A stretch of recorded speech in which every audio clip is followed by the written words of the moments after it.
ছিল বড় একটি হলুদ টিয়া পাখি। সে প্রতিদিন সকালে নদীর ধারে উড়ে বেড়াত আর বলত, কি সুন্দর সকাল, বাতাসটা কত মিষ্টি লাগছে। কিন্তু হঠাৎ একদিন এক শিকারী গাছের আড়াল থেকে তাকে লক্ষ্য করল। সে বলল, আজ তোকে ধরবই, পালাতে পারবি না। ভয়ে টিয়া পাখি দ্রুত আকাশের দিকে উড়ে গেল, চিৎকার করে উঠল, ওহ না, আমাকে বাঁচতে হবে, কেউ আমাকে ধরছে। ঠিক তখনই গাছের ফাঁক থেকে তার বন্ধু বানর ছুটে এল।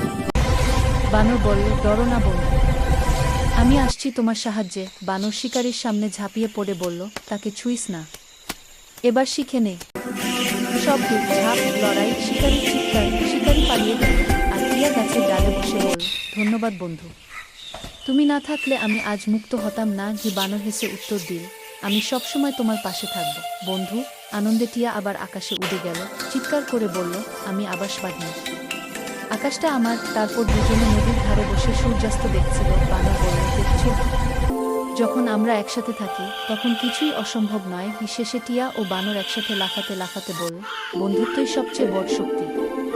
ব্যাকগ্রাউন্ডে হাসি, পাক।